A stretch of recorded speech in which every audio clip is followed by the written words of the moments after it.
قرآن مجید میں اللہ تعالیٰ نے اپنی عبادت کے ساتھ ہی والدین کے ساتھ نیکی کرنے کا حکم ارشاد فرمایا ہے۔ کئی جگہوں پہ قرآن مجید میں ارشاد فرمایا، سورہ بقرہ میں پہلے پارے میں فرمایا اللہ کے علاوہ کسی کی عبادت نہ کرو اور اپنے والدین کے ساتھ احسان کرو۔ والدین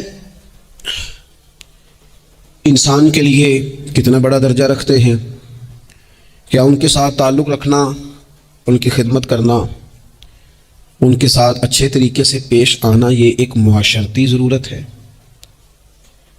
کیا یہ ایک خاندانی تقاضا ہے یا اچھے اخلاق والے ہونے کی علامت ہے؟ نہیں، بلکہ یہ ایک دینی، روحانی اور ایمانی ضرورت ہے۔ کیوں کہ نبی اکرم نور مجسم صلی اللہ تعالیٰ علیہ وسلم سے جب پوچھا گیا تھا کہ یا رسول اللہ صلی اللہ تعالیٰ علیہ وسلم ماں باپ کیا ہیں، ماں باپ کے بارے میں کچھ فرمائیے، تو حضور نے فرمایا تمہاری جنت بھی ہیں اور تمہارے لیے دوزخ بھی ہے۔ اگر تم ان کے حقوق اچھے طریقے سے ادا کرنے میں کامیاب ہو جاتے ہو، اگر تم ان کے ساتھ اخلاق عالیہ کا رویہ رکھنے میں کامیاب ہو جاتے ہو، اگر تم ان کے ساتھ محبت کا سلوک کرتے ہو، ان کو خوش کرنے میں کامیاب ہو جاتے ہو، شریعت اسلامیہ نے جو ان کے حقوق متعین کیے اگر وہ تم ادا کر لیتے ہو تو تمہارے لیے جنت ہے، اور اگر تم ان حقوق کو ادا کرنے میں ناکام رہتے ہو تو پھر تمہارے لیے دوزخ ہے۔ تو یہ ایک دینی، روحانی، ایمانی ضرورت ہے، اس کا ہمیں احساس ہونا چاہیے۔ ظاہر ہے ہم انسان ہیں اور والدین بھی انسان ہیں، ایسا نہیں ہو سکتا کہ ان کا رویہ ہمیشہ ہی ٹھیک ہو۔ یہ کیسے ممکن ہے کہ وہ کبھی خطا نہ کریں؟ یہ کیسے ہو سکتا ہے کہ کبھی ان کے رویے میں ترش روئی نہ آئے، وہ کبھی تلخ نہ بولیں؟ یہ بھی بہت ساری جگہوں پہ دیکھا گیا ہے، اور یہ 100% حقیقت ہے کہ بعض مقامات پر والدین انصاف بھی نہیں کر پاتے۔ لیکن ایک مسلمان بیٹے کو کیا حکم دیا گیا ہے، اور اس سے شریعت نے یہ مطالبہ کیا ہے کہ والدین کا جو معاملہ ہے، ان کا جو رویہ ہے، اس کے لیے وہ رب کی بارگاہ میں جواب دہ ہیں۔ ساری عدالتیں دنیا میں تو نہیں نہ لگنی، ایک عدالت صبح قیامت بھی تو قائم ہوگی۔ اگر وہ کہیں کسی مقام پر، کہیں جگہ پر وہ کسی غلطی کا شکار ہیں تو عند اللہ جواب دیں گے، ہم کیا کریں؟ تو حضور علیہ الصلوۃ والسلام نے فرمایا اگر تمہارے ماں باپ تم پر ظلم بھی کریں تو تم نے پھر بھی نیکی کرنی ہے۔ تمہارے رویے سے خیر ہی پھوٹنی چاہیے، تمہارے لب و لہجے سے ان کے لیے ہمیشہ خوبصورت رائے کا اظہار ہی ہونا چاہیے، تمہارے بازو ان کے لیے ہمیشہ کھلے رہنے چاہیے، اور تمہیں ان کے معاملے میں ہمیشہ اپنے رب کو جواب دینے کا تصور قائم رکھنا چاہیے، تمہارے اندر کہیں کمزوری نہ آئے۔ میں بڑی دیر سے اپنے دوستوں کی توجہ اس بات کی طرف مبذول کرا رہا ہوں کہ انسان کے ساتھ ہی ساری چیزیں رہتی ہیں، بیماریاں بھی، پریشانیاں بھی، کاروبار کا اتار چڑھاؤ بھی۔ انسان کے ساتھ دوستوں کی کبھی وفاداری، کبھی بے وفائی، کبھی بچوں کے مسائل، کبھی دیگر رشتہ داروں کے مسائل۔ اسے حکم یہ دیا گیا ہے، اسے سمجھایا یہ گیا ہے کہ وہ کسی ایک چیز میں الجھ کر باقی چیزوں کو بھولنا نہ شروع کر دے، کسی ایک پریشانی، ایک آزمائش کی وجہ سے اپنی زندگی کے سارے معاملات کو داؤ پہ لگانا نہ شروع کر دے، بلکہ وہ اپنے دل کو، اپنے سینے کو، اپنی طبیعت کو کشادہ رکھے۔ یہی معاملہ ماں باپ کے تعلق سے ہوتا ہے۔ ہم نہ ذرا دیگر کاموں میں بعض اوقات اس طرح کا الجھتے ہیں کہ اپنی اس اہم ذمہ داری سے ہم نظریں ہٹا لیتے ہیں۔ میرے نبی اکرم صلی اللہ تعالیٰ علیہ وسلم سے ایک شخص نے یہ عرض کیا تھا کہ یا رسول اللہ صلی اللہ تعالیٰ علیہ وسلم، میں نے نہ تیز دھوپ میں جلتی اور تپتی ہوئی زمین پر کئی میل کا سفر اپنی ماں کو اٹھا کے اس طرح کیا ہے کہ میرے پیروں میں جوتے نہیں تھے۔ اس پوری بات کو پھر سے آپ سمجھے بھلا میں نے کیا کہا۔ یعنی گرم زمین پر گرمیوں میں چلنا ایک انتہائی مشکل کام ہے، اور پھر گرمی اگر عرب شریف کی ہو اور صحرائی علاقہ ہو، اور پھر آپ نے ایک شخص کو بھی کندھوں پر اٹھایا ہوا ہو۔ یا رسول اللہ صلی اللہ تعالیٰ علیہ وسلم، گرم موسم میں گرم ریت پر ننگے پاؤں ماں کو اٹھا کر میں نے میلوں کا سفر کیا ہے۔ خدا را میری بات کو تقریر نہ سمجھنا، یہ ایک غلام نے اپنے نبی سے سوال کیا ہے۔ اس سوال کی لذت کو محسوس کریں اور پھر جواب کا حسن ملاحظہ کریں۔ عرض کی حضور، پڑھا میں نے سنا ہے کہ ماں باپ کی خدمت کا حق ادا کرنا چاہیے، تو وہ میں کوئی حق ادا کر سکا ہوں، کوئی خدمت کر سکا ہوں؟ اس نے کہا میں نے میلوں ننگے پاؤں تپتی زمین پر صحرا میں سفر کیا ہے، تو محبوب کریم نے بھی اسے سبق یاد کرایا. اس نے اپنی طرف سے خدمت بتائی تھی تو حضور نے ماں کی شفقت بتائی. فرمایا جب تو پیدا ہوا تھا تو تیری ماں کو درد کے جھٹکے آئے تھے. وہ جو جھٹکے آئے تھے نا، ان جھٹکوں میں سے اب ایک جھٹکے کا بھی تو حق ادا نہیں کر سکا.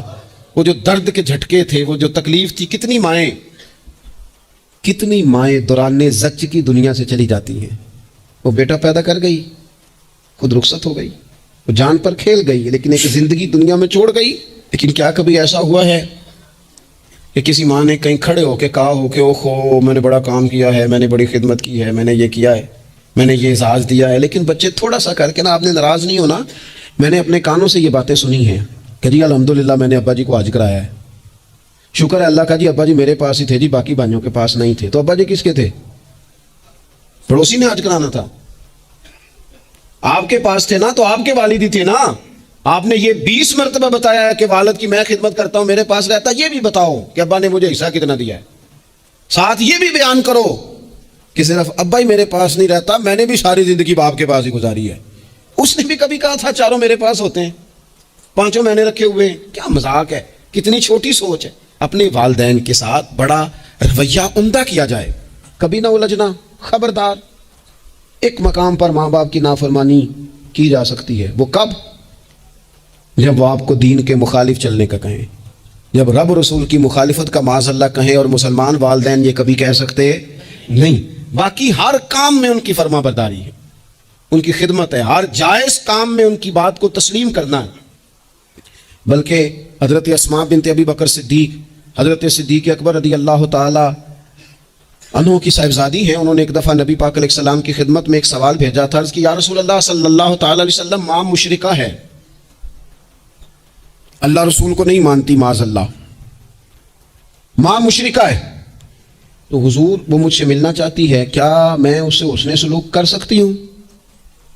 تو نبی کریم نے فرمایا تیری تو ماں ہے نا، چل تم اچھا سلوک ہی کر، تم اپنا رویہ اس کے ساتھ ٹھیک رکھ، کیونکہ تیری والدہ ہے. میں آج حقوق والدین پر تقریر نہیں کرنے جا رہا، بس ایسے مجھے خیال آیا. میں ایک دوست نے ایک سوال پوچھا ہے، مجھے اچھا لگا ان کا بات پوچھنا. انہوں نے یہ پوچھا ہے کہ اگر کسی شخص کے والدین دنیا سے چلے جائیں اور جانے کے بعد اسے احساس ہو کہ مجھ سے بڑی غلطیاں ہو گئیں، اسے احساس ہو کہ بڑی کوتاہیاں ہو گئیں، بڑی جگہوں پہ میں بھول گیا. بہت سارے لوگوں کو پچھتاوا ہوتا ہے کہ یار بڑی چیزیں تھیں جو ہم کر سکتے تھے پر ہم سے نہیں ہو سکیں. انہوں نے پوچھا جی کوئی اب بھی کوئی اس کا حل ہے؟ تو میں نے کہا ہے نا، ہم رسول رحمت کے ماننے والے ہیں صلی اللہ تعالی علیہ وسلم. نبی پاک صلی اللہ تعالی علیہ وسلم نے ارشاد فرمایا، الترغیب بالترہیب میں حدیث موجود ہے. حضرت انس بن مالک رضی اللہ تعالیٰ عنہ حدیث کے راوی ہیں. اللہ کے پیارے حبیب علیہ الصلوۃ والسلام نے فرمایا جس بندے کے والدین یا دونوں میں سے کوئی ایک انتقال کر جائے اور وہ معاذ اللہ ان کا نافرمان ہو، تو فرمایا پھر ان کے لیے دعا کرتا رہے، استغفار کرتا رہے، کرتا رہے، کرتا رہے، کرتا رہے. امید ہے اللہ اسے نیکوکاروں میں لکھ دے گا، وہ فرما برداروں میں آ جائے گا. شرط یہ ہے کہ وہ ان کے لیے استغفار کرے، دعائے مغفرت کرے. اب ان کے لیے وہ اب ہی شروع کر دے ان کو یاد کرنا، اب ہی اس مقام پر آ جائے، اب ہی کچھ سوچ لے. تو اللہ تعالیٰ کی بارگاہ سے کرم کی امید ہے کہ اللہ اس نے جو زندگی میں اس سے غلطیاں ہو گئی، رب اس کی ان غلطیوں کو معاف کر دے گا. روز استغفار کرے. ایک دوست نے مجھ سے ایک دفعہ پوچھا تھا کہ حضرت صاحب والدین چلے گئے ہیں، ان کے لیے کیا کروں؟ تو بڑی بڑی چیزیں بھی کی جا سکتی ہیں، لیکن میں نے اپنے اس محبت والے دوست کو یہ محبت والا مشورہ دیا تھا کہ میں چونکہ آپ کو جانتا ہوں آپ نماز میں کوتاہی کرتے ہیں، آپ نہ نماز پڑھنی شروع کر دیں.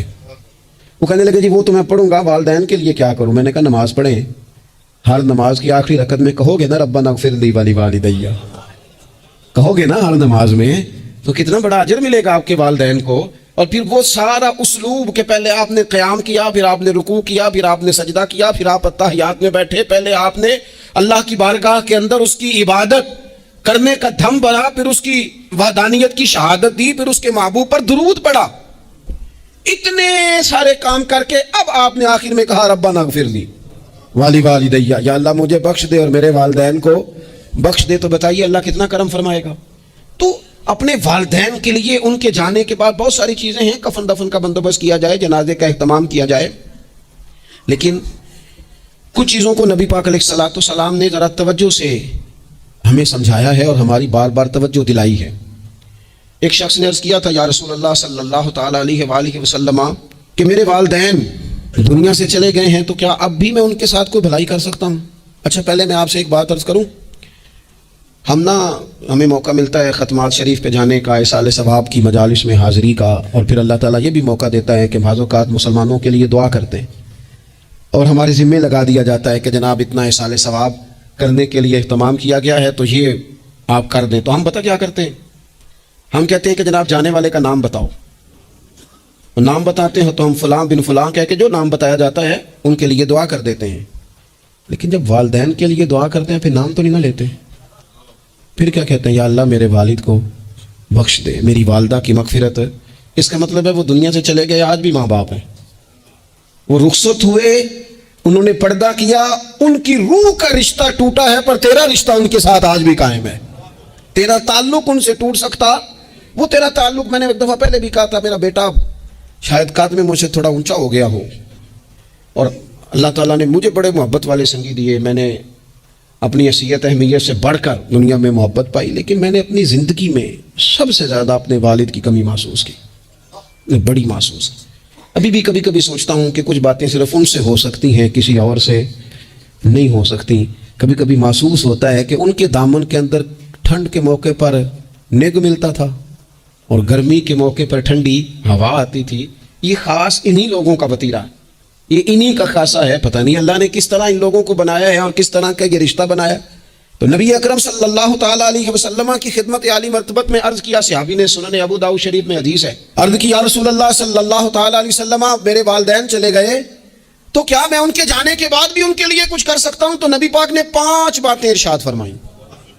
فرمایا ہاں، ایک تو ان کے لیے دعا مانگا کر، دوسرا اللہ کے محبوب نے فرمایا ان کے لیے استغفار کیا کر، تیسرا رسول کریم علیہ السلام نے فرمایا اگر انہوں نے کسی سے کوئی وعدہ کیا تھا تو اسے پورا کر دے اگر تجھ سے ہو سکے، اور رسول کریم علیہ السلام نے فرمایا اگر ہو سکے تو ان کی طرف سے صلہ رحمی بھی کر، یعنی ان کے رشتہ داروں سے اچھا سلوک کر، اپنے چچاؤں کے ساتھ تو نیکی کر، اور اگر تیری والدہ کی طرف سے تو نیکی کرنا چاہے تو اپنے ماموں کے ساتھ، خالاؤں کے ساتھ تو اچھا سلوک کر، اور پھر 5ویں نمبر پر محبوب نے فرمایا اپنے والد کے دوستوں کی تعظیم کر، ان کے لیے تیرے دل میں اچھے جذبات ہوں، تو اکرام کر دوستوں کا۔ اور والد کے دوستوں کے اکرام کا تو اتنا بڑا درجہ ہے کہ حضرت ابو بردہ رضی اللہ تعالیٰ عنہ تشریف لائے مدینہ طیبہ میں۔ حضرت ابو بردہ مدینہ طیبہ میں تشریف لائے تو حضرت عبداللہ ابن عمر رضی اللہ تعالیٰ عنہ ان سے ملنے پہنچ گئے فٹافٹی۔ مصروف آدمی تھے حضرت عبداللہ ابن عمر، بہت بڑے مفتی تھے، لوگ ہر وقت مسائل پوچھتے تھے، حج کے سب سے زیادہ مسائل انہی کو آتے تھے، اور صحابہ میں ایک بہت بڑا مقام رکھتے تھے۔ حضرت عبداللہ ابن عمر فوراً حضرت ابو بردہ رضی اللہ تعالیٰ عنہ سے ملاقات کے لیے پہنچے، اور پہنچتے ہی فرمانے لگے آپ کو پتہ ہے میں آپ سے کیوں ملنے آیا ہوں؟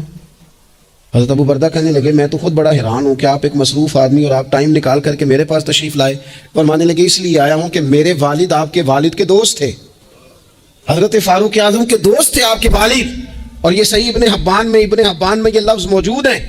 حضرت سیدنا عبداللہ ابن عمر رضی اللہ تعالیٰ عنہ فرمانے لگے نبی پاک علیہ السلام نے فرمایا ہے کہ جو اپنے والد کی قبر میں ان سے اچھا سلوک کرنا چاہے وہ والد کے دوستوں کے ساتھ اچھا سلوک کرے، وہ اس رویے کو، اس محبت کو قائم کرے، اس چیز پر خاص اہتمام کرے، خاص ذوق دے۔ ہمارے ہاں نا جی ہم جلدی سے مصروف ہو جاتے ہیں اور اپنے دوستوں کو زیادہ ٹائم دیتے ہیں، اپنا آنا جانا، اپنا اٹھنا بیٹھنا، اپنے شب و روز ان میں ہم زیادہ وقت گزارتے ہیں۔ کرنے کا کام یہ ہے کہ تھوڑا ٹائم نکال کے، تھوڑی فرصت دیکھ کر اس پر تھوڑی توجہ دی جائے۔ اسی طرح معروف روایت سیاستہ میں موجود ہے، حضرت مالک بن دار کہتے ہیں کہ میں حضرت عبداللہ ابن عمر کے ساتھ جا رہا تھا تو میں نے دیکھا ایک بدو ننگے پاؤں اور ننگے سر آ رہے ہیں۔ حضرت عبداللہ ابن عمر نے فٹافٹ انہیں اپنی سواری بھی دے دی، سیاستہ سے حدیث عرض کر رہا ہوں، سواری بھی دے دی اور پگڑی بھی دے دی۔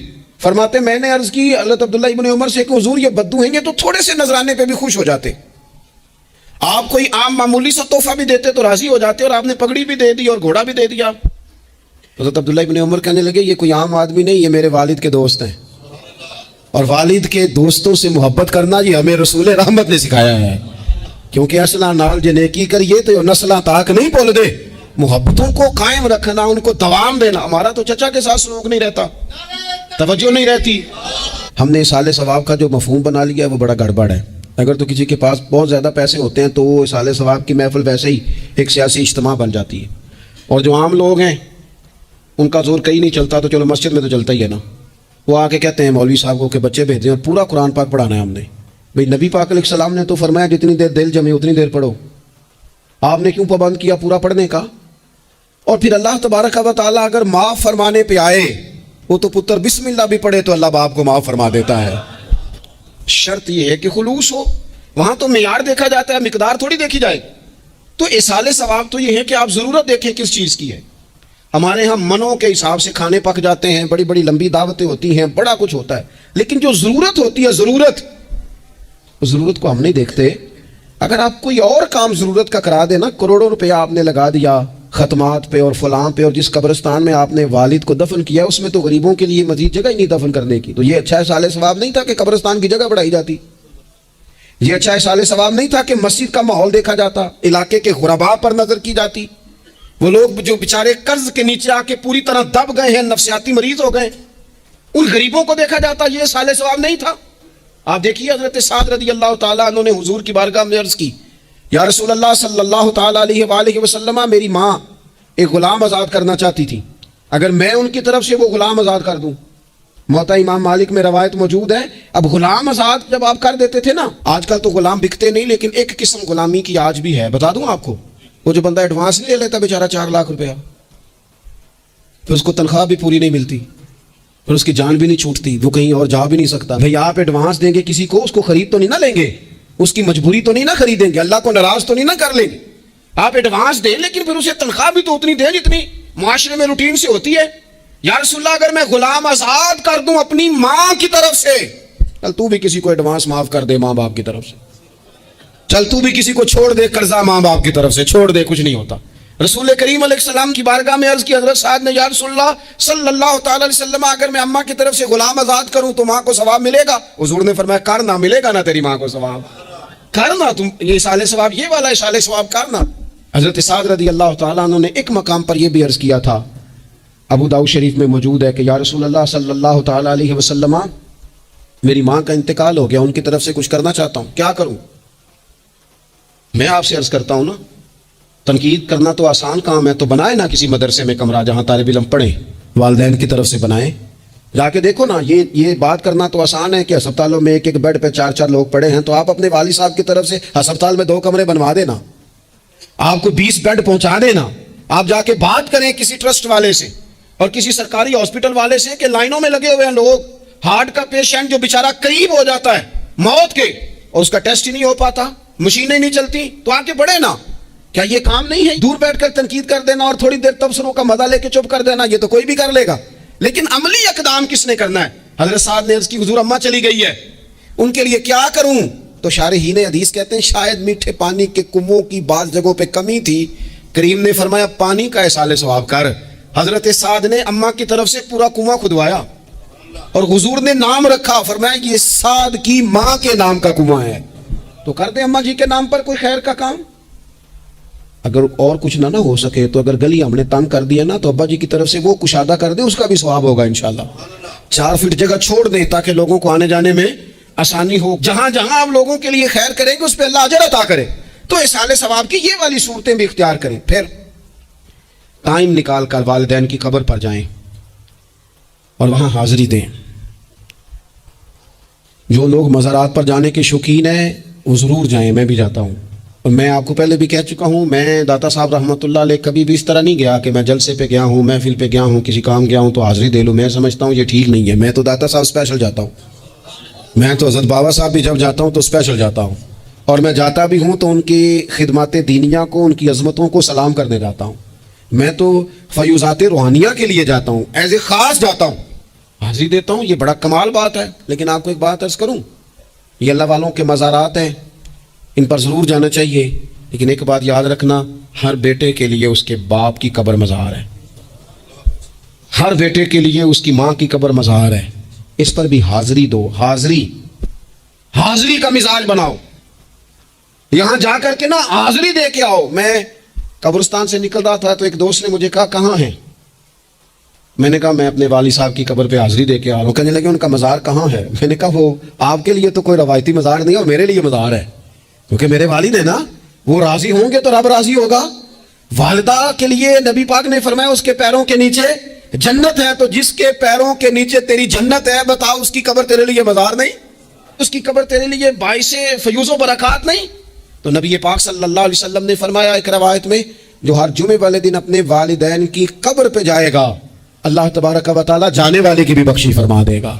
تھوڑا سا نا مخصوص سا ٹائم نکالیں، کچھ تھوڑا سا ارادہ کریں، حاضری کا پروگرام بنائیں۔ ایک بات اور عرض کرنی ہے یہاں، اس کو میں بڑا ضروری سمجھتا ہوں آخر میں آپ کی خدمت میں عرض کرنا۔ ایک بات اچھی طرح سے طے کر لینا، کچھ چیزیں ایسی ہوتی ہیں جو ادھار ہوتی ہیں، کچھ ایسی ہوتی ہیں جو نقد ہوتی ہیں، بالکل نقد، ان میں ادھار نہیں ہوتا۔ وہ کہتے ہیں نا جی ہم جی ادھار کا کاروبار نہیں کرتے، ہمارا سارا کاروبار کیش کا ہے، ہم بالکل ایک ہاتھ دے دوسرے ہاتھ لے، ہمارا یہ سلسلہ ہے، ہم بالکل جو ہے نا کسی قسم کا کریڈٹ پہ نہیں چلتے۔ میں آپ سے عرض کروں، نبی پاک علیہ السلام نے فرمایا کسی جرم کی سزا اللہ تعالیٰ دنیا میں نہیں دیتا اتنی جلدی۔ بہت ساری سزائیں رب نے روک دی ہیں، قیامت کو دی جائیں گی، اللہ تعالیٰ سب سزاؤں سے ہمیں محفوظ فرمائے، لیکن فرمایا والدین کی نافرمانی ایسا جرم ہے جس کی دنیا میں بھی سزا ملتی، دنیا میں بھی، یہ طے ہے۔ حضور علیہ السلام نے کبھی کسی شخص کے لیے دعائے ضرر نہیں کی، حضور نے تو کبھی یہ بھی نہیں کہا جو پتھر مار رہے تھے کہ یہ تباہ ہو جائیں، برباد ہو جائیں، ان کی ناک خاک آلود ہو جائے، لیکن سیڑھیاں چڑھتے ہوئے جو مشہور حدیث ہے، محبوب نے آمین کہا، اور پھر حضرت جبریل نے جب 3 لوگ بتائے تو ان میں ایک بندہ وہ تھا، حضرت جبریل امین عرض کرنے لگے یا رسول اللہ صلی اللہ تعالیٰ علیہ وسلم، جس نے اپنے ماں باپ دونوں یا کسی ایک کو بڑھاپے میں پایا اور پھر ان کی خدمت کر کے جنت حاصل نہ کر سکا، اس کی ناک خاک آلود ہو جائے، تو حضور فرماتے میں نے بھی کہا آمین، ہو جائے، اسے ہو ہی جانا چاہیے، یہ شخص اس طرح کا ہے کہ اسے خاک آلود ہو ہی جانا چاہیے۔ کبھی بھی زندگی میں اپنے والدین، کیا ہمیں دعا سکھائی قرآن پاک نے، کہا وَقُلْ رَبِّ ارْحَمْهُمَا كَمَا رَبَّيَانِي صَغِيرًا، آپ کہیے، آپ یہ دعا کیجئے کہ اے میرے پروردگار ان دونوں پر رحم فرما جنہوں نے بچپن میں مجھے پالا، ان دونوں پر رحم فرما۔ اپنے والدین کے لیے اپنے تھوڑے سے دل کو بڑا کریں، کچھ چیزیں اپنی زندگی میں طے کریں، کچھ معاملات اپنی زندگی میں۔ ہمارے ایک استاد تھے گجرانوالہ میں، نام لیتا ہوں، حضرت مفتی عبداللطیف صاحب رحمۃ اللہ علیہ، حضرت محدث اعظم کے شاگرد ہیں، اور اعلیٰ حضرت کے بڑے صاحبزادے حضرت حجت الاسلام مولانا حامد رضا خان صاحب رحمۃ اللہ علیہ کے یہ شاید واحد مرید تھے ہمارے شہر میں، مفتی عبداللطیف صاحب قادری حامدی۔ گجرانوالہ میں شاید کوئی شخص ہو جس نے گجرانوالہ میں پڑھا ہو تو وہ حضرت کا شاگرد یا شاگرد کا شاگرد، یہ ان کی زندگی تھی۔ ان کی والدہ کی بڑی لمبی عمر ہوئی تو ان کے بعض کلاس فیلو نا، استاد صاحب کہتے ہیں مجھے مذاق کرتے ہیں، وہ کہتے ہیں رات کو محفل پہ آنا ہے، تو استاد جی کہتے ہیں میں امی سے پوچھ کے بتاؤں گا، تو کہتے ہیں آپ کیا بات کرتے ہیں، اتنی آپ کی عمر ہو گئی، بچے آپ کے بڑے ہیں، پوتے آپ کے، پوتیاں نواز، اور ابھی بھی امی سے۔ فرماتے ہیں اماں بوڑھی ہیں، ضعیفہ ہیں، میں نہیں نہ ہوتا تو پریشان ہو جاتی، دیر سے آتا ہوں تو سو نہیں پاتی، امی سے پوچھ کر بتاؤں گا۔ او دوستو، یہ لوگ شاید آج اسی لیے ان کے مزارات سے خوشبو زیادہ آتی ہے، شاید اسی لیے لوگ ان کا نام ممبروں پہ لیتے ہیں، جمعوں میں تذکرے کرتے ہیں، شاید اسی لیے ان کے لیے دعائیں زیادہ ہوتی ہیں، شاید اسی لیے ان کی اسناد زیادہ چلتی ہیں۔ کیا میرے رسول کریم نے فرمایا، حضور نے فرمایا صحابہ اگر میری والدہ موجود ہوتی نا اور میں تمہیں نماز پڑھانے آتا اور میں سورہ فاتحہ پڑھ لیتا اور میری ماں پردہ سرکا کے کہتی بیٹا ذرا میری بات سننا، تو فرمایا اللہ کی قسم نماز توڑ کے اپنی اماں کی بات سن کے آتا۔ آپ میری بات کو سمجھیں، اس مفہوم کو اپنی زندگی میں پیدا کریں، اور بالخصوص والدین رخصت ہو جائیں تو پھر تو زیادہ حق بنتا ہے کہ ہم تھوڑا اور زیادہ محتاط ہو جائیں۔ عرض یہ کرنا چاہتا تھا کہ جتنا ذکر آپ کے بچے آپ کے منہ سے اپنے والدین کا سنیں گے اتنا ہی وہ کل آپ کا کریں گے، جتنا وہ آپ کے ساتھ آپ کے والدین کی قبروں پہ جائیں گے اتنا ہی کل کو وہ آپ کی قبر پہ جائیں گے، جتنا وہ آپ کو دیکھیں گے اپنے والدین کے لیے سال ثواب کرتا اتنا ہی وہ آپ کے لیے کریں گے۔ یہ جو ہم کہتے ہیں نا بچے بعد میں دے دیں گے، پتر انہیں پیسے دے دینا میرے والوں، کچھ نہیں دینے انہوں نے، اس لیے کہ انہوں نے آپ کو اپنے والدین کی طرف سے کوئی صدقہ کرتے نہیں دیکھا تو وہ آپ کی طرف سے کیوں کریں گے جی؟ یہ تو رواج ہے جو آپ نے ڈالنا ہے تو یہ گھر میں ڈل جانا ہے۔ اللہ تبارک و تعالیٰ کی بارگاہ میں دعا کرتا ہوں اللہ ہمیں سمجھ نصیب کرے۔